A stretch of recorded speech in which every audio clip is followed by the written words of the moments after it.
بسم الله الرحمن الرحیم. باب المباشرة، مجامعت د ښځې او د خاوند د یو بل سره یوځای کېدل، کوروالی کول. اصل کې د یهودو یو غلطه عقیده وه چې هغه مسلمانانو ته را منتقل شوې وه. د هغې د وجې نه قرآن پاک کې آیت هم راغلی: نساؤکم حرث لکم فأتوا حرثکم انا شئتم. الله رب العزت فرمایي چې دا ښځې ستاسو دپاره د فصل او د کروندې ځای دی، یا د پټي په طور باندې دی. تاسو خپل فصل او خپل پټي ته راتلی شئ څنګه چې ستاسو خوښه وي. نو یهودو به ویل چې څوک خپل کور والا ته د شا طرف نه راځي جما ورسره کوي، نو د دوی بچي به کاڼي وي، یو سترګه به یې کږه وي، ړنده وي. نو په هغې باندې الله رب العزت قرآن پاک کې رد وکړو. د احادیثو کې هم دغه مسله ذکر کیږي. دویمه مسله دا ده چې یو ښځه او خاوند دا غواړي چې یاره زموږ بچي دې پیدا نشي، یا مثلا یو بچی ماشوم دی چې ورپسې زر بل بچی ونشي، د هغې نه د ځان ساتلو دپاره کومه طریقه چې اختیاریږي دې ته عزل ویلی کیږي. دې زمانه کې هم د هغې جدیدې طریقې دي، دوایان استعمالوي مختلفو طریقو سره. پخوا دا جدید آلات او اسباب نه وو، نو کله به چې ښځې او خاوند جما کوله، نو په اخر ټیم کې به د یو بل نه جدا شو، دقې ته عزل ویلی کیږي. عن جابر رضی الله تعالی عنه قال كانت اليهود تقول اذا اتى الرجل امراته من دبرها. کله چې یو سړی خپل کور والا ته راځي د شا طرف نه فی قبولها او جما ورسره کوي په مخ کې حصه کې، نو کان الولد احولا، بچی به کوکسترګې وي، کاڼې به وي. فنظرت، نو دا آیت نازل شو: نساؤکم حرث لکم، چې دا ښځې ستاسو دپاره فصل دی، د کروندې ځای دی. فاتوا حرثکم، تاسو خپل فصل ته راځئ، انا شئتم، څنګه چې ستاسو خوښه شي. وعنه رضی الله تعالی عنه قال كنا نعزل، موږ به عزل کو ان د ښځو نه به د جما په اخر کې جدا کېدلو، والقرآن ینزل، او قرآن نازلېدو. اینې موږ یې د دې نه منع کولو نه. نو مطلب دا دی چې که ښځه او خاوند دا غواړي چې یاره زموږ بچي پیدا نشي، د اول نه بیخي پیدا نشي، یا داسې وي چې یو بچی نیمې شوی او نور نه پیدا کوي، او د دې دپاره کمالات او اسباب استعمالی چې زر زر بچي ونشي، په قلار قلار 2-3 کاله پس وشي، نو دا به جایز وي. ځکه چې قرآن نازلېدو صحابه د عمل کو، نو قرآن نه منع کول. وزاد مسلمون فبلغ ذلك النبي صلی الله علیه وسلم، رسول الله ته دا خبره ورسېده، فلم ینهنا، نو موږ یې منع نه کړو. وعنه رضی الله تعالی عنه قال ان رجلا اتى رسول الله صلی الله علیه وسلم فقال ان لی جاریه، زموږ یو وینځه ده، هي خادمتنا، چې زموږ خدمتګاره ده، د کور خدمتونه راله کوي. وانا اطوف علیها، او زه د دې خوا ته راځم، اني کله ناکله ورسره جما کوروالی کوم. واکره ان تحمل، او زه دا نه خوښوم چې د دې حمل شي، ځکه چې بیا خو د کور د کارونو نه وځي. فقال اعزل عنها ان شئت، عزل تې نه کوه که ستا خوښی، فانه سیأتیها ما قدر لها، چې کوم څه د دې په تقدیر کې لیکلی شوي، نو دا به هغه راوړي، خامخا به پیدا کیږي. فلبس الرجل ثم اتاه، نو یو وخت یې تیر کو، بیا رالی، یا مثلا کال پس، او یا 6 میاشتې پس، یا 2 میاشتې پس، هر څومره چې تیر شوي. فقال ان الجاریه قد حبلت، ویل هغه وینځه چې زموږ وه د هغې حمل شوی دی. فقال قد اخبرتک، رسول الله ورته وی ولې تا ته ما خبر نه و درکړی، انه سیأتیها ما قدر لها، چې کوم څه د دې په تقدیر کې لیکلی شوي، نو دا په هغې باندې راتلل کوي. وعن ابي سعيد الخدري رضي الله تعالى عنه قال خرجنا مع رسول الله صلى الله عليه وسلم في غزوة بني المستلق، موږ د رسول الله مبارک سره د بنو المستلق په غزا کې راوتلي. فاصبنا سبيا من سبي العرب، نو موږ څه قیدیانې په لاس کې رالې د عربو د قیدیانو نه، ان د هغې نه م ښځې ونیولې، او هغه چونکې د مسلمانانو ملکیت ته رالې. فاشتهینا النساء، نو زموږ ښځو ته زړه شوی و، اینې مطلب دا دی چې ډېر وخت جدا شوي. واشتدت علینا العزبة، او هغه یوازې د ښځو نه جدا ژوند موږ باندې سخت شوی و. واحببنا العزل، خو موږ عزل خوښولو. فاردنا ان نعزله، موږ اراده لرله چې موږ عزل وکړو. وقلنا، موږ ویلې نعزل، موږ عزل کوو. رسول الله بین اظهرنا، نبی علیہ السلام زموږ مینځ کې موجود دی. قبل ان نسأله، مخکې د هغې نه چې موږ ترې سوال وکړو، تپوس ترې وکړو. فسألناه عن ذلك، موږ ترې تپوس وکړو. فقال ما علیکم الا تفعلوا، په تاسو باندې څه نشته که تاسو عزل ونه کوئ. یعنی که عزل نه کوئ مطلب دا دی چې که تاسو عزل نه کوئ نو په دې کې کم قباحت نشته دی چې ګنې خامخا بس تاسو د هر یوې وینځې حمل جوړیږي نه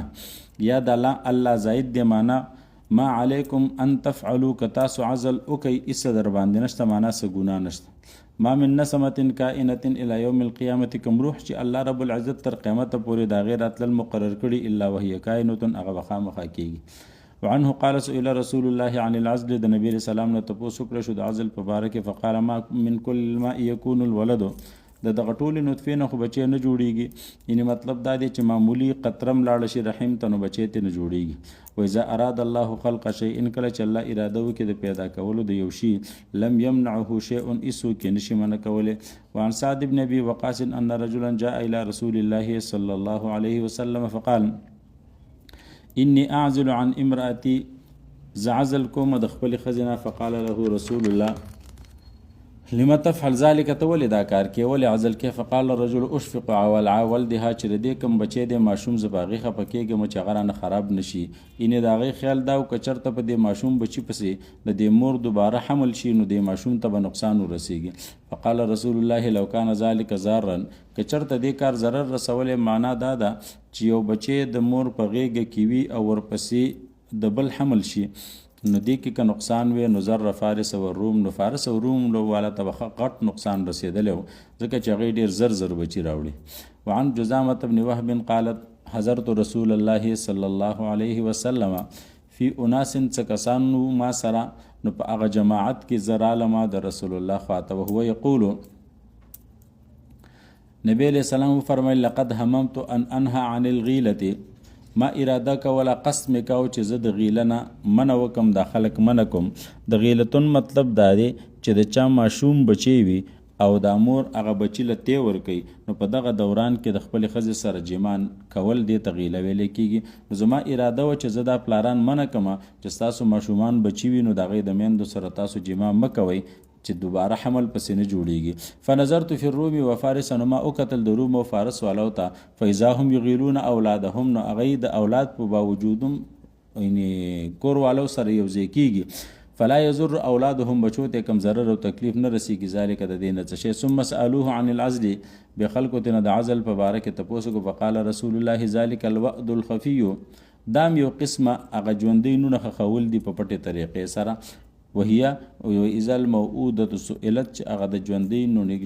د ژوندۍ خښې کړی شوي لور نه به تپوس وکړی شي نو مطلب دا دی چې که څوک داسې کوي چې بیخي بچي نه پیدا کوي او مکمل یې بندوي نو دا داسې ده لکه چې بچی پیدا شي او ژوندۍ خښ کړي البته که 2-3 کاله وقفه په منځ کې کوي نو بیا دې کې کم قباحت نشته وعن ابي سعيد رضي الله تعالى عنه قال قال رسول الله صلى الله عليه وسلم ان اعظم الامانه عند الله يوم القيامه چې ډېر لوی امانت د الله رب العزت سره د قیامت په ورځ وفي روایت ان من اشر الناس عند الله ډېر بدتل په خلکو کې د الله په نسبت باندې منزلتن په درجه کې یوم القیامت د قیامت په ورځ الرجل هغه سړی د یفزي الى امراته چې خپل کور والا ته ورسیږي جما ورسره وکړي وتفزي الیه هغه د ته راورسیږي ثم ینشر سرها بیا د هغې رازونه پاش کوي یعنې مطلب دا دی چې ښځه او خاوند د یو بل سره یو ځای کېږي او د یو بل هغه پردې هغې ته ظاهري شي بیا د هغې نه وروستو دی چېرته بار بحثونه کوي او یو بل سره یعنې ښځه د خاوند متعلق خلکو ته خپلو امزولو ته لګوي چې زما خاوند داسې وایي او داسې کوي او خاوند د ښځې متعلق لګوي خلکو ته نو دا دواړه د الله رب العزت بدي شي وعن ابن عباس رضي الله تعالى عنه قال اوحي الى رسول الله صلى الله عليه وسلم نساؤكم حرث لكم فاتوا حرثكم رسول الله ته وحي وښوله د دې خبرې چې دا ښځې ستاسو دپاره فصل دی د کروندې ځای دی فاتو حرثکم تاسو راځئ خپل فصل ته الآیه معنا اقبل و ادبر مخکې رستو واتق الدبر والحیزه او د غټ او د سماتي په ځای کې به ځان ساتي د جمانه او دارنګې په حالت د حیض کې وعن خزیمة بن ثابت ان النبي صلی الله علیه وسلم قال ان الله لا يستحي من الحق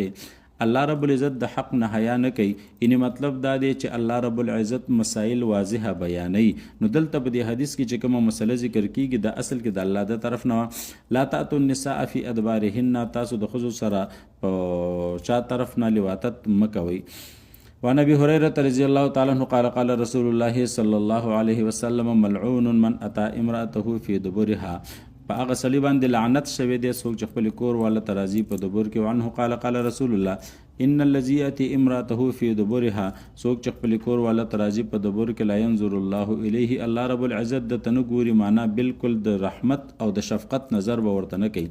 وعن ابن عباس قال قال رسول الله صلى الله عليه وسلم لا ينظر الله الى رجل اتا رجلا هغه سړي ته الله په نظر د رحمت سره ګوري چې دی راتلل کې سړي ته امراتن یا ښځې ته په دبر کې. وعن اسماء بنت يزيد قالت سمعت رسول الله يقول لا تقتلوا اولادكم سرا تاسو اولاد مقتلوي په پټه باندې فإن الغيل يدرك الفارس فيدعسره عن فرسه. غیل معنا هغه بچي چې د مور سره جما وشي او د هغې ورپسې زر حمل جوړ شي او د 2 کالو پورې د مور هغه شوده ونسکي نو دا بالکل کمزورې وي کمزورې خوار ټپ وي چې هر څومره خوراکونه ورله ورکوي خو بیا وجود برابریږي نه. نو یدرک الفارس نو بیا د باندې یو شهسوار راشي فیدعسره عن فرسه د اس نه راوغورځي او په خپو کې میده کی. نو مطلب یې دا شو چې د وجود د بچپن نه کمزورې پاتې شوی نو که سبا له دی د جنگ په میدان کې د چا سره مخامخ کیږي نو خلک بیا درله په خپو کې چقنی کوي. نو مطلب زر بچی راوړل پکار نه دي. الفصل الثالث عن عمر بن الخطاب قال نهى رسول الله ان يعزل عن الحرة چې د یو سړي آزاد ښځه دی به عزل نه کوي الا باذنها مگر د هغې په اجازت باندې. بابون دا د اولنی باب د متعلقاتو نه دی مستقل عنوان ورله نه دی ورکړی. عن عروة عن عائشة ان رسول الله قال لها في بريرة رسول الله دې ته ویلي د بریرة رضی الله تعالی عنها په باره کې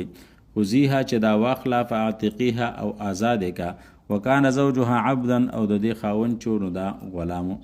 نو چې کله عایشې واخیستله او آزاد کړه نو فخیرها رسول الله صلی الله علیه وسلم نبی علیہ السلام ورته اختیار ورکړو چې اوس که ته د دې خاوند سره په نکاح کې اوسیږي نو ټیک ده که نه اوسیږي نو ته آزاد نو فاختارت نفسها دې ځان آزاد ولو کان حرا او که دا خاوند چرته د دې آزاد انسان وی لم یخیرها نو بیا دې ته اختیار نو. وعن ابن عباس قال كان زوج بريرة عبدا اسودا د بریره خاوند چې نو دا تور او غلام حبشي یقال له مغیث چې مغیث ورته ویل کېدو. کأني انظر الیه گویا چې زه اوسم ورته ګورم ان هغه نظاره زما په ذهن کې ده یطوف خلق فها فی سکک المدینه چې دا به ترې روانه وه چې کله ترې آزاده شوله د مدینې منورې په کوڅو کې به پسې دا خاوند شاته روانو یبکی جړلی و دموعه تسیل علی یحیته او دا اوخ کې بیا په دې ګیره باندې روانې وي. فقال النبي صلی الله علیه وسلم للعباس رسول الله خپل تره ته وی عباس ته یا عباس الا تعجب من حب مغیث بریرة ومن بغض بریرة مغیثا. ته نه وینې چې دا مغیث د دې بریره سره څومره محبت کوي چې هغې ته نه ځان آزاد کړی او دی پسې روان دی پسې ګرځي او پسې جاړي او هغه ته نه څومره بغض کوي څومره نفرت ته نه کوي. فقال النبي صلی الله علیه وسلم لو راجعته بریره ته وایي که ته چېرته د دې خاوند سره بیرته اینې یو ځای شي رجوع ورته وکړي. فقالت یا رسول الله تأمرني دی وی د الله نبي ته ما ته امر کې یعنې که ته راته امر کې خو بیا خو زه د دې مخالفت نشم کولی بس ایم بنو. قال انما اشفع نبی علیہ السلام ورته نه زه صرف سپارش کوم امر نه کوم او سپارش خو منل او نه منل یو شانته وي که ودې منل ډېره ښه که ونه دې منل هم څه در باندې نشته. قالت لا حاجة لي فيه نو زما ورته ضرورت نشته. الفصل الثاني عن عائشة انها ارادت ان تعتق مملوکین اراده وکړه چې خپل دوه وینځي ازادي کې لها زوج چې د هغې خاوند دی. فسألت النبي صلی الله علیه وسلم فامرها ان تبدأ بالرجل قبل المرأة. نبی علیہ السلام ورته ویل اول دا خاوند آزاد کا رستو به پسې بیا ښځه آزاده کړي. یعنې وجه دا وه که مخکې دا ښځه آزاده کړي نو کیدای شي دا ترې نه بیا وتښتي بیرته ورسره په نکاح کې پاتې نشي نو مخکې دا خاوند آزاد کا نو که رستو پسې بیا ښځه آزاده کړي نو بیا ترې نه ښځه ازادېدی نشي. وعنها رضی الله تعالی عنها ان بریرة عتقت وهي عند مغیث دا د مغیث په نکاح کې وه. فخیرها رسول الله صلی الله علیه وسلم وقال لها ان قربکی فلا خيار لکی. یعنی که یو پیریم در سره جما وکړه مطلب د دې ازادېدو نه پس تا سره یو پیر یو ځای شو جمای درته وکړه نو بیا د دې نه پس تا ته اختیار نشته که غواړې اوس دې نه ازادېږي او که اوس نه ازادېږي مطلب یو پیر خاوند تا خواله درلې نو بیا ازادېدلی ترې نه نشي.